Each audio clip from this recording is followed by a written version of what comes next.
ahead and grab the deck list. Let's see. This is an Ur-Dragon deck. Let's see what you had to say about it before.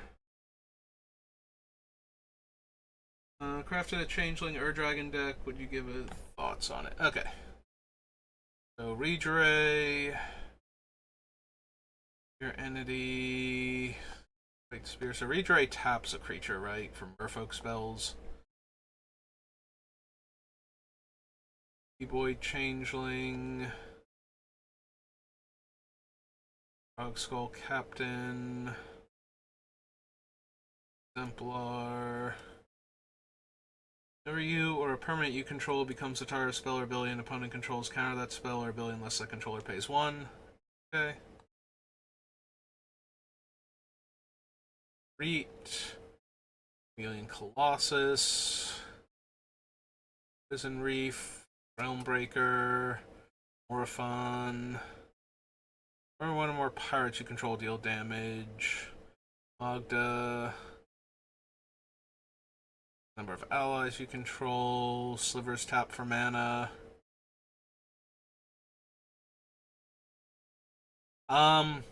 So there is a sliver that has slivers you control have tap, add 1 mana of any color. I don't know how concerned you are about running into other sliver decks, but they do exist, and every once in a while you're just going to give your opponent a lot more mana when you don't have to. I think it's called Manawef Sliver from M14. I can find him real quick. Yeah, there he is.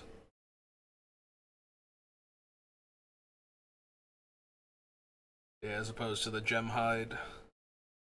Dragon's Horde, Chromatic Lantern, Arcane Signet, Shapeshare, Taurine Mauler,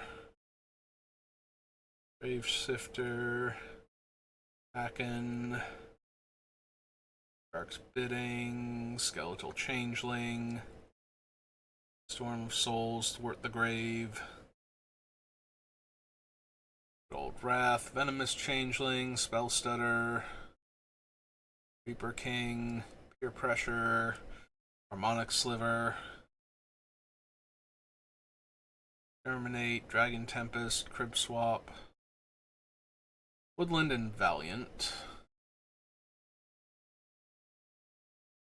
Whenever an egg you control dies, reveal cards on top of your library to reveal a creature card. Okay. Black Market Connections. Oops. Tap 5 or tap 7 druids, gain control of lands. Oops. Opposing Grandeur. Each player discards their hand, draws cards equal to greatest mana value among commanders. 4, 5, 6, 7, 8, 9. Yeah. Kindred Discovery. Liliana's Contract. Mass Appeal is humans, right? Yeah. Pact of the Serpent.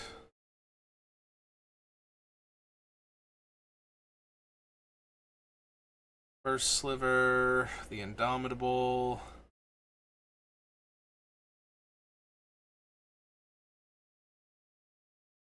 Unesh. Yuriko.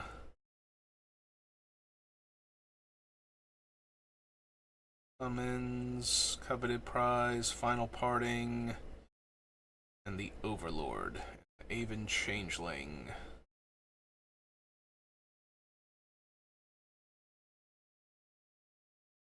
Alright, real quick. Here, let me do it from here. Alright.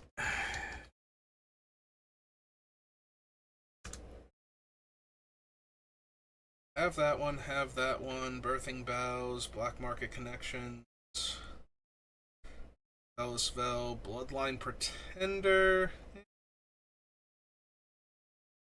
Probably don't need any of the champion ones. Cast.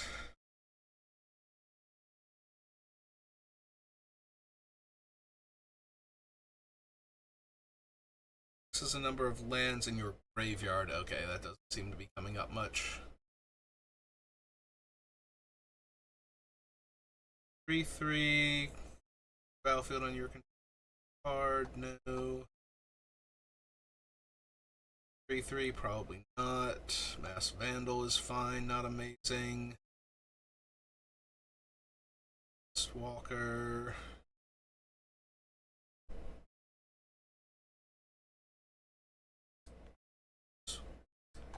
That.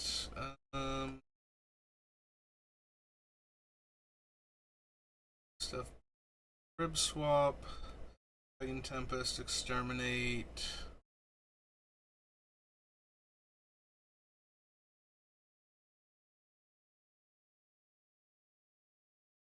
It's not going to work. You need spells that would target them.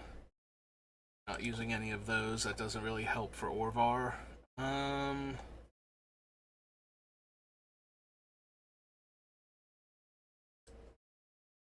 Gotta stop doing that out of habit. I do wonder if the Three Trees mascot would just be better than Woodland Changeling. You're already a 5-color deck. So having a bit more mana fixing. Oops, had the chat paused all this time.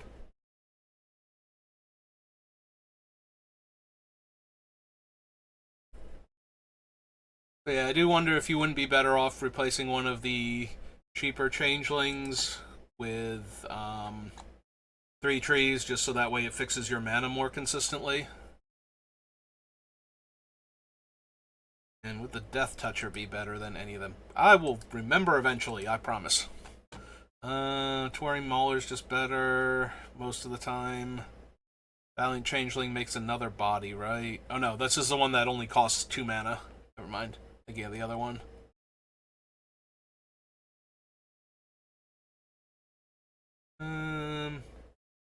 Yeah, I don't really see the 1/3 Death Toucher being that good compared to some of the other stuff you've got going on.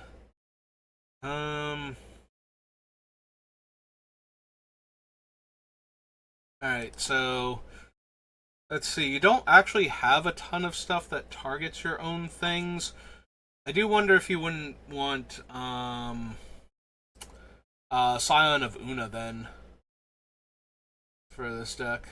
If we pop back over to here, since you're not really targeting your stuff that much, unless you are and I'm missing something, being able to give all of your stuff Shroud at instant speed for 3 mana might help you out.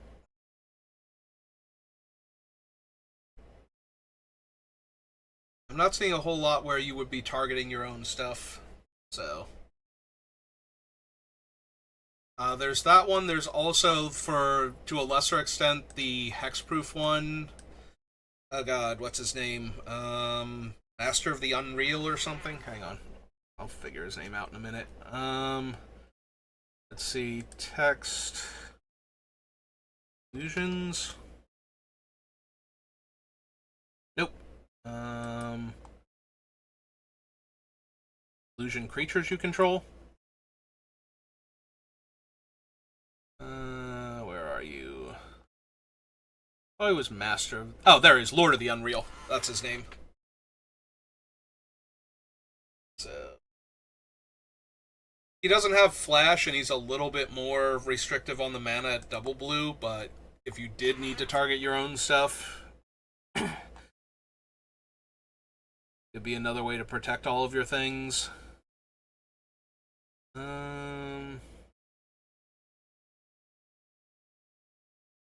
Let's see.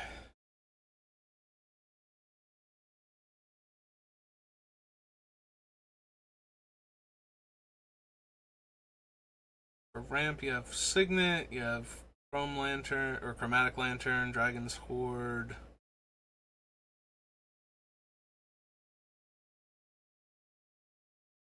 The creature ramps are okay. I wonder also if you wouldn't do a bit better, since you have so much creature ramp in things like the Gemhide and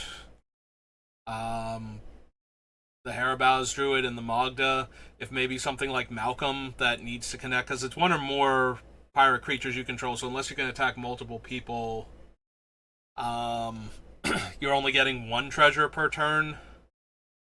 So possibly him and Realmbreaker for slightly more efficient, or more consistent mana ramp. Let's see, how much green do you have in the sideboard? Sea Vista, Cinderglade, Command Tower, Evolving Wilds, One Forest, Gilt Leaf, Griffin Canyon. Gives the Griffin +1/+1 until end of turn, right? Oh, and untaps it. Okay. Better. The Spirit Dragon, Murmuring Bosk, Mutavault, Plains, Reflecting Pool, Secluded Glen, Sun Petal.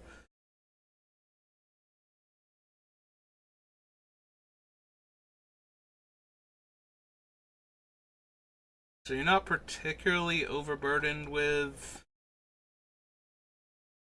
any one color source. In that case, I'd probably go with more artifact ramp.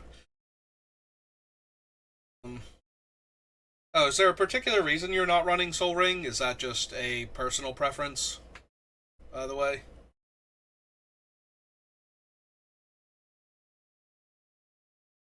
Just hiding really well on me somewhere other than the ramp pile.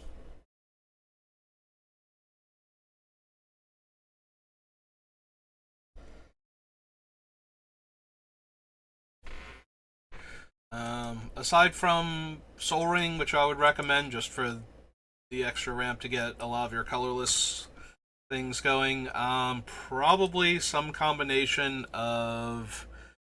Actually, hang on, let me look at your ramp again before I...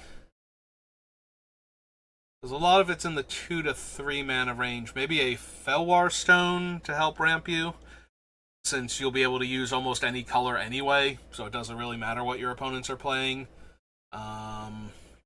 So Felwar Stone, Coalition Relic would probably help a lot, since it can ramp you 2 mana every other turn if you want it to. And then... I'm a little hesitant to recommend Gilded Lotus, maybe Skyclave Relic, since that way you can get it down on 3 or get it on 6 if you already have the mana. Alright, sorry, I have something... Wait, hang on. Texas Skyclave. Everything else is filled in. Is it Relic of the Skyclaves? Maybe it's Relic of the Skyclaves. And no, Skyclave. Alright, give me Relic then. What is the actual name of this thing? Okay, now you're just messing with me. Hang on. So I've clicked on something somewhere, and it is trying to give me other stuff too. Alright. Reset Scryfall.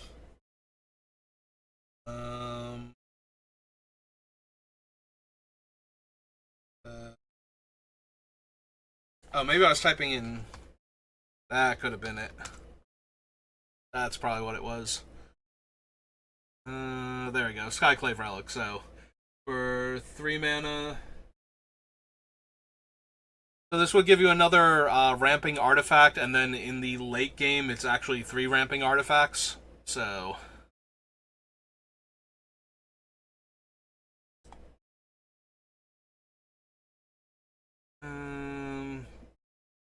Cost 1 less to cast. And you do still have enough colorless requirements, it feels like, plus some of your things aren't actually dragons that you could be ramping into, including some of your other mana sources. But if you don't want to run a Sol Ring, you don't have to. I do recommend possibly getting rid of Malcolm and maybe the Realmbreaker for cheaper, more consistent ramp. But yeah, if you want more colors, I think Felwar Stone would do you good, and Skyclave Relic and Coalition Relic. But since we hit relics anyways, Coalition... Or did I put in Skyclave? I put in Skyclave. I should have put in Relic. Then I would have had both of them on the screen.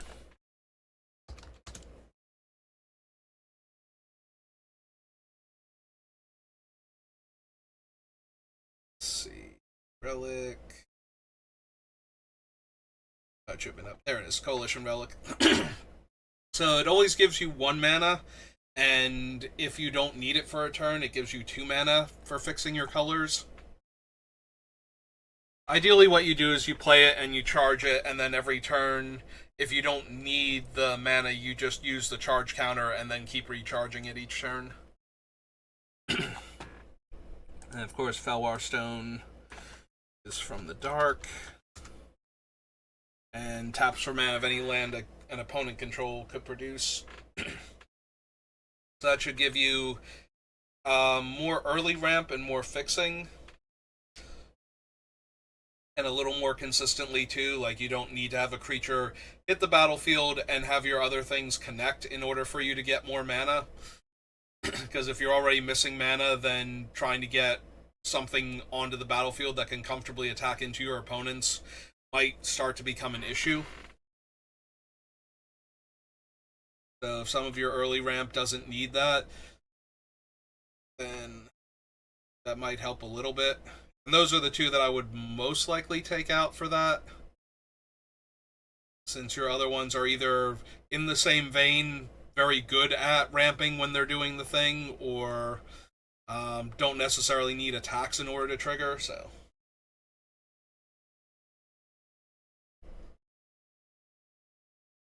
there's the irregular cohort. He wasn't in here.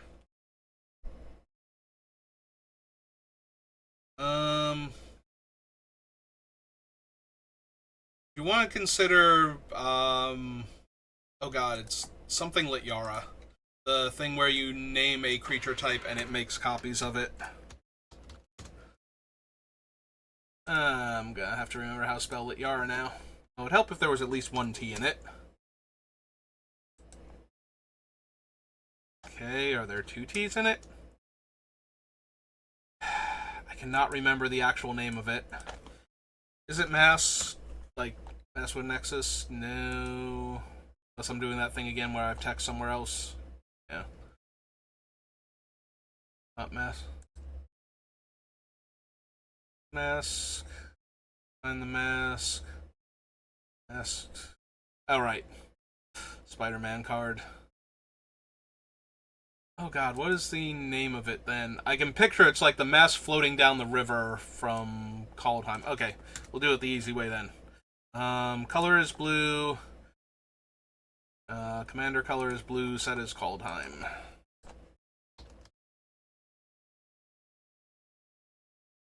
Oh no, it's fine. I actually enjoy talking about Magic.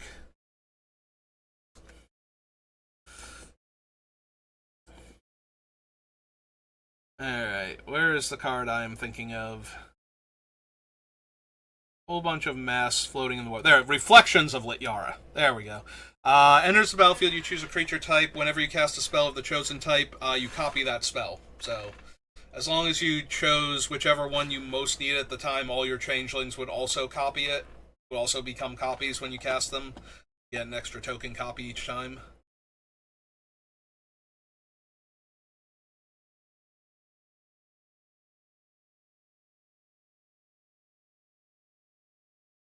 Yeah, do not feel bad. I definitely enjoy talking about Magic, and I enjoy helping people out with their decks and everything. That was kind of the whole point of making the channel. It's like, okay, I'm going to do a channel that mostly focuses on Magic.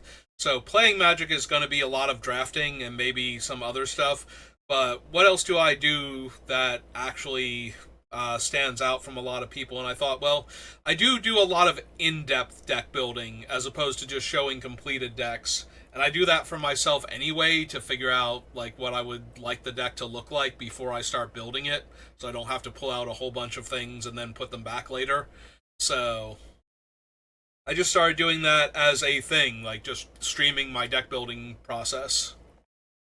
So I very much enjoy looking at decks and trying to make them a little bit better and tune them a little bit more. So do not feel bad about asking me to do the thing that I already kind of wanted to do.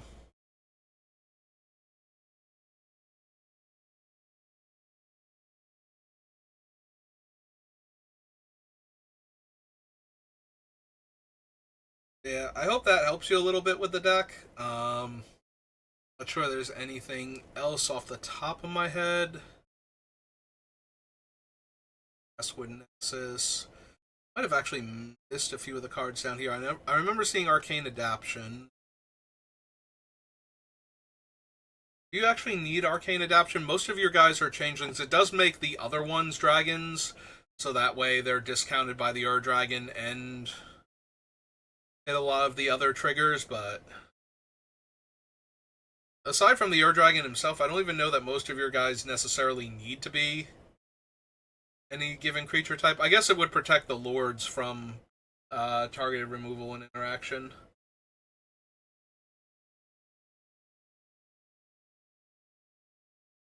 I mean, it looks fine to me. It doesn't look like the crazy, overpowered, all-in on dragons Ur-Dragon. It looks a little more, like it's the Ur-Dragon for the sake of the discount and the other benefits, but not necessarily because you want to just smash face with every giant dragon ever printed, which is a nice change of pace for the Ur-Dragon, so.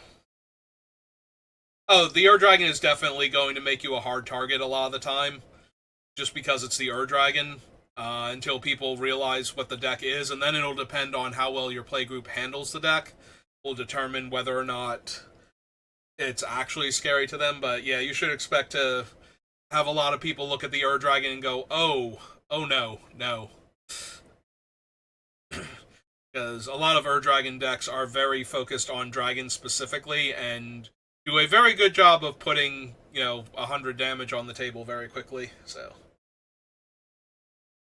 yeah, you can expect that early on, if you're just going to sit down and play with people.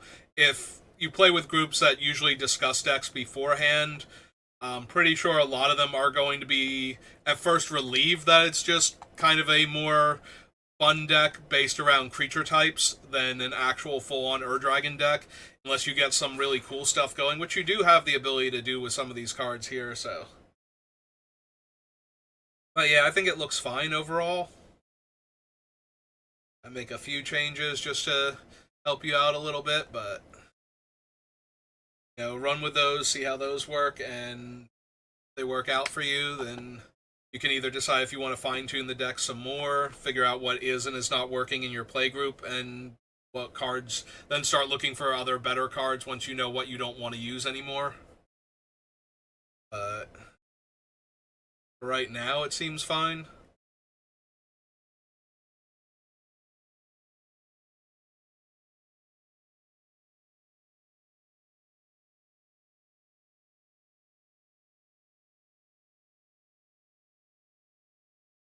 Yeah, no problem. Like I said, it's one of the things that I actually made the channel to do, so it feels good to actually get to do it. Every once in a while, somebody stops by with a deck and asks for help, and I actually feel good if I can help them out with it, so I appreciate it. I do need to take a bit of a break, though. I'll probably be back on later doing something if I'm feeling up to it, but for right now, it's going to do it for me, so thank you for watching, and I will see you next time. Have a good rest of your day.